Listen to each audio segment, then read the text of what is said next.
Hello and welcome to video 3 of our troop travel training. This video we're going to talk all about driving guidelines. Now these guidelines do refer to troops who are driving themselves to a destination and not a troop who is doing a charter company or a bus. There are some recommended driving distances based on age level, just like progression. These are recommendations from GSUSA.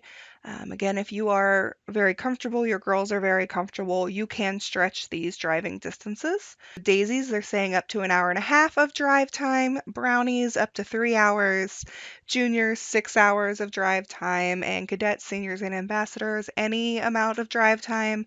And for all of these, you want to make sure that you're providing ample time for breaks, to get out and stretch your legs. Really anything over 2 hours, you're going to want to schedule a stop so you can get up, stretch your legs, use the restroom, get a drink, anything like that. So when you're driving, there's a few important notes to keep in mind. You want to read the Transporting Girls section in your Volunteer Essentials Research Guide and share the checklist for drivers with your chaperones or anybody who might be driving. Drivers all must be 21 years or older, background checked Girl Scout members who you feel good about driving.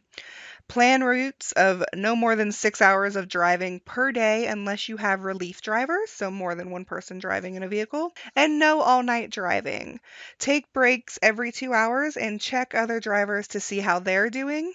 And you want to make a promise with each other to be honest about how you really are doing with driving and how you feel. It's a lot cheaper to do a unscheduled motel stay than it is for an accident.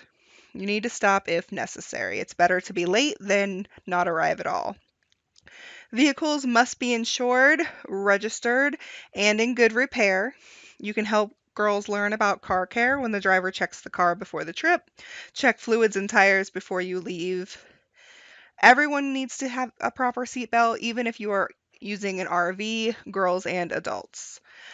So 15 passenger vans are never allowed. They are considered unsafe. They have a very high flip rate. Just this year, they actually updated the policy about 12 passenger vans. For October 1 of 2018, they requested that you have a commercial driver's license or a CDL to be able to drive a 12 passenger van with Girl Scouts. They have since lifted that and you no longer need a CDL. So if you are looking at a 12 passenger van, that is an option now.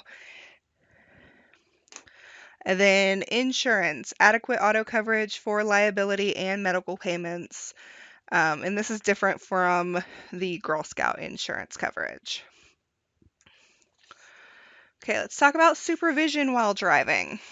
So, if the whole group is traveling in one vehicle, there must be 2 unrelated approved adult volunteers in the vehicle, at least one of whom is female. And your girl to adult ratio must be appropriate for the age levels of the girls. You can find that girl to adult ratio in your Volunteer Essentials Resource Guide or the VERG. If a group is traveling in more than one vehicle, the entire group must consist of at least 2 unrelated approved adults, one of whom is female, and your girl to adult ratio must be followed. Plan so that a single car is not separated from the others for an extended length of time. Try not to caravan. That tends to be when accidents happen. One car makes the light, the next car, isn't quite going to make it, but goes through it, or they stop at the light, and then now the other car is so far ahead that you're worried because you can't see them. So plan predetermined spots where your groups can meet up in case you get separated. So at this exit there's a McDonald's and we're all going to stop there and stretch and use the bathroom, grab a snack, and then when everybody is together again and ready, we'll start out again.